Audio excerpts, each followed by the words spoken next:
Mirror's Edge Catalyst Parkour.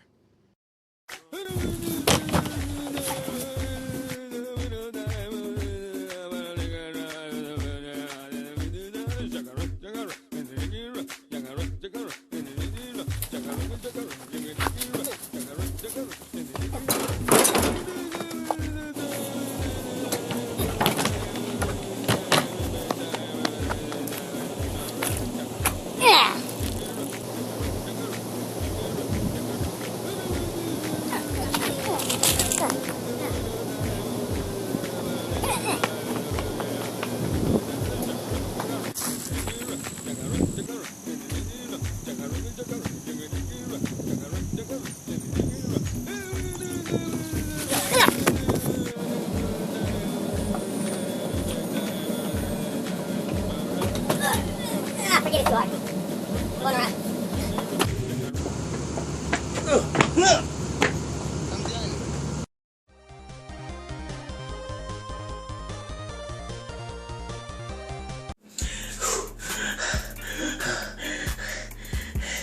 Hold on a second. I'm sorry, I just got done doing some parkour out there. So today we're going to be talking about Mirror's Edge Catalyst. You know, the new game that came out in 2016. It came out June 7th, and I pre-ordered it. I was ready to play it, and I'm ready to go at it. Supposedly, this is supposed to be one of the best games of 2016, if not one of the most anticipated games of 2016. Well, guess what? No, it's not. Actually, it's reversal. It's one of the most disappointing games of 2016 in general. There's a lot of listings, there's a lot of facts, but before I get to that, let's talk about what Mirror's Edge Catalyst is. Mirror's Edge Catalyst puts you in the city of Glass, where you play as Faith, with her team members Noah, Icarus, Nomad, and Rebecca, and basically she is a runner, and she runs for people and helps them do things. But this time, the corporation that is controlling the whole city is trying to put runners under the ground, if you could say so yourself, not trying to make them do anything anymore. So guess what? Faith becomes an underground runner. Now she realizes the corporation killed her family. She wants revenge, and now she's coming to get it in total. And now she turns from the shy to this runner girl who kicks butt. Every gameplay footage that you are going to see in this video is going to be by MK Ice and Fire. He has actually a link below in the description. And anyway, there's a lot of things in this game that really caught me off guard when I first played it. First of all, there's a lot of running and not a lot of action. As you progress through the city of Glass, all you do is run. Run, run, run, and more running. Look at all this running. Look at that. Look at all this. Again, I understand that the game is based off of parkour. I understand that, guys. But just because you're trying to revolutionize the way video games are based off of parkour, revolutionize it. Don't make it boring.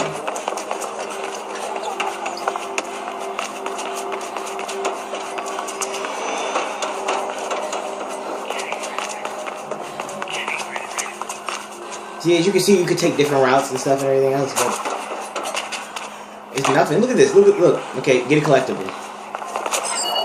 Those won't keep you interested in the game for a long time, guys.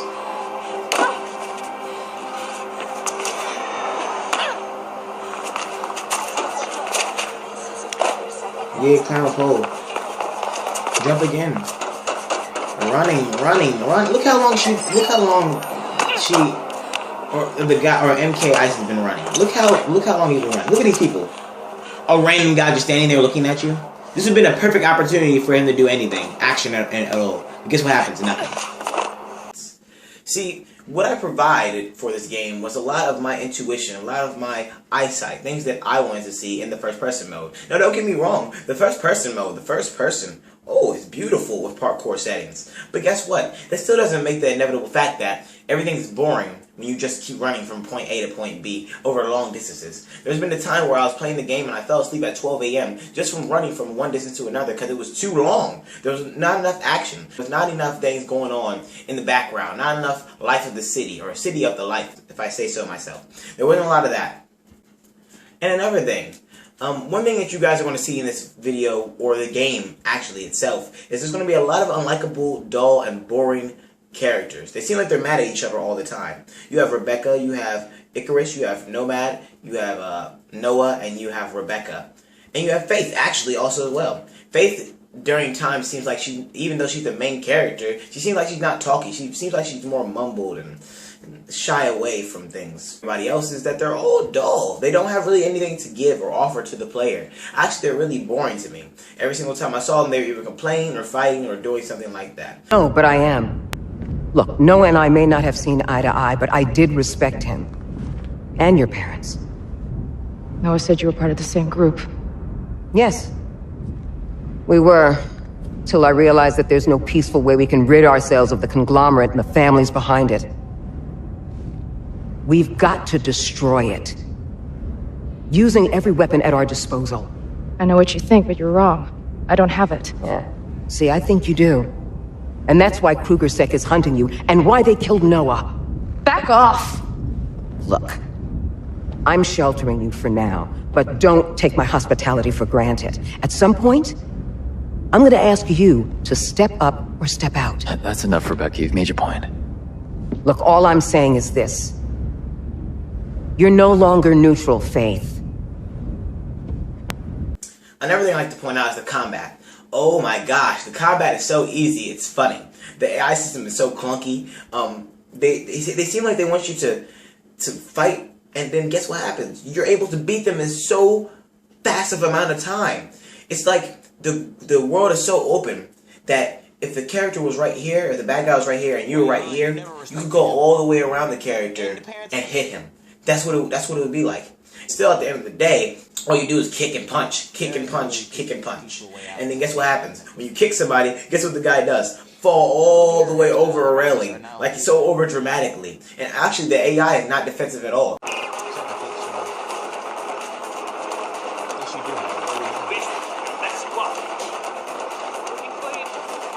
here's the enemy. Look at that. Look at this. Watch this, watch this. That was so easy. Wow. Wow. Look at this. One blast, really? Okay, you got one hit. Oh, look at that. Kick. Jump. Kick again. Jump. Hit me. Is he gonna offer up a challenge to kill me? Look at him. Look how he looks. Look at this. Boom. Kick. Powerful enemy, right? Why did he slash like GTA 5? Look at this. He got him juking. Look at this. Oh my gosh. Look at that. Watch this, watch this. Boom, kick on the ground. What you gonna do? Walk all the way around. Watch this. Watch this. Walk all the way around. Be back on the turbines. Kick him again. Boom, kick. Boom. Bow. Another thing about this game is the story. The story doesn't compel you at all. To be honest, I expected a lot more going into this game. Actually, I felt that if I was going to keep running, something would keep me running. If there was no action, let it be something else. Let it be the characters. No characters. Let it be the action. No action. Then let it be the story. No story. The story is basically a really, really dull story, and it really doesn't have nothing to fulfill or offer to the potential player. Actually, I feel that most of the time in the story, it was more repetitive than anything else. Having you going from point A to point B every single time, back and forth and back and forth. It felt like you were being more of a runner man or a mailman than just a video game. Don't get me wrong. There's a lot of things other in this game that is very cultivative. I mean, there's some good things in here. First of all, the first person parkour is very immersive. Oh my gosh, it's so immersive. The setting is so beautiful. It's able to cultivate and make things that you wouldn't see being parkour. There's actually this little gauntlet grapple system that's on your arm, and you can reach out and press something like a little Spider-Man, if you would say, and be able to jump across of it and, you know, do your thing. And swing across and do more parkour moves. Actually, her fighting style is based off of her parkour moves. If anything you see or anything that you see is like you jumping in the mid-air or doing something in that form, then it's alright, it's okay. The combat system in general is bad, but her parkour is on point, and it's actually one of the most masterful feats of this game. Actually, I can see why in 2008 Mirror's Edge Catalyst was one of a popular game. Because it seemed that it put parkour on the map as being a very good parkour first-person game. The inevitable texture. Oh man, this texture is really dull again. All I can say about this game is it's dull. It's very dull. It's missing things. It's missing things in this game that should have been in there but wasn't. I don't feel like it was rushed out. I feel like it was actually had enough time to progress or do something better, but it didn't. And another thing that I really don't like about this game is, again, the texture. I'd rather play it on a PC than a console ever, because the texture is so smashed and mushed. What you see from the gameplay of E3 is not going to be anything like it is in the console. PC is a really recommended thing for you to play in this game. Another thing, the side quests are very boring. As you go through the City of Glass, you're going to find potential people that want you to do a side quest. Run for them some other places. Find something for them. Since you are a runner, you're supposed to do these things, but guess what? It's only to get you to point A to point B, no action at all. See, the side quests are there to keep you motivated, to keep you going at it, to keep you from doing something sidetracked from what else is going on in the whole particular game. Well, it doesn't do that at all. It actually gets more boring than anything else. I mean, this guy asked me to go get a pigeon for him. And I was like, okay, I'll get you. I'll go get the pigeon. Talia and somebody else. Thalia, whatever. It's basically, I thought they were some people. I thought they were actual people, but they're actually doves. Or they're pigeons. I don't know if he said that later in the story. I must have got confused. But anyway, he wants me to run all the way back to from point A to point B to go find Talia and go find this other one and recover the message capsules. What do you need? 2 of my birds have gone missing. I'd go look for them myself, but I've come to accept that I'm not as nimble as I used to be. What are you smiling at? Anyway, their locator beacons are still active. If you could find out what happened to them, I'd be grateful. I'll find them for you. Thank you. The first beacon is not too far from here. I've sent the location to your beat.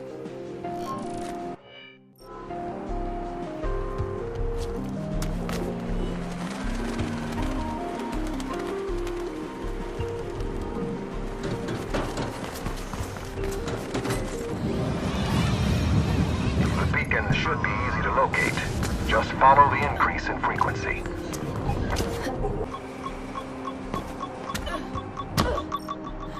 Found Arado. She's dead. Shot. I'm sorry. I understand. Please take the message capsule if it's still there. Got it.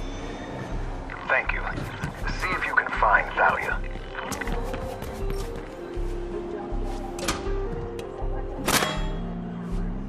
I was able to beat this game in 6 hours. Yes, 6 hours in total. Even though I think with breaks, I think it took me with some breaks and stuff right there. So 6 hours in total is a pretty conformed game. It took me 6 hours to beat this game, so it's very good. There's a lot to do. It's boring, but it's a lot to do. Now, another thing I like to say about this game is the city needs a lot more life. Oh my gosh, the city is so dull. The game is just so dull. It needs more life. The city is just so... You look on the ground, there's cars everywhere. You wish that activity on the ground was some of that activity in the air. Now, don't get me wrong. This game takes skill and dexterity. It does take that. For you to do some of the parkour moves and jump where you want to jump and do this and do that, it takes skill. Don't think just because you see this running gameplay doesn't mean that it's so simple. Nah, it takes some skills to do it, and I have to give the developers credit for giving me, a little bit more complicatedness when it comes to the name or origin of parkour. As this game has great responsive controls. Actually, at a long point, if you're dropping with Faith all the way to a low ground when you're high up in the air, the controller will start vibrating, which is pretty cool because it makes you feel more immersive and responsive to the controls. It makes you want to do more. Thank you, control system, for you to do more about running and doing parkour, which makes you a lot more easier and a lot more heartfelt about the game. Not to the characters or action, but just the controller in general. Now, also in this game, you'll be able to create time trials. Yes. So basically what you're going to have to do is basically in the time trial section, you can test how long it takes you from get to point A to point B. Another boring thing. This game is just boring. And the progression system feels a lot more... it feels like it doesn't affect your gameplay at all. It really seems average at most. It really doesn't do anything for your gameplay, but just make it a lot more... longer. Now, overall, I have to give this game an outstanding 6.5. Yes, a 6.5, people. I bet you're wondering, well, Geekish Gamer, you talked all about this game. Actually, you gave more bad points than good points. That's true. But this game still needs to be recognized as one of one of the popular games of 2016. I can see why. The parkour movements are pretty good. It's very immersive. You can actually, it takes very, very, very, very great skill to play this game and dexterity. I would say that some of the missions feel off-brand and off-key.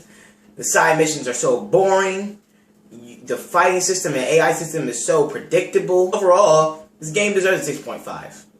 I'm very glad that it has great controls and great, things going on with it, but it doesn't really hit the mark when it comes to one of the best games of 2016.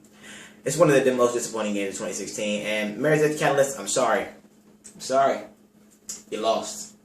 So anyway, this has been the Geesh Gamer. Thank you for watching this, and don't forget to like, comment, and subscribe. And don't forget to thank MK Ice and Fire for providing this gameplay footage. And I will see you later on the next Geekish Gamer show, bro. Pow! Wow.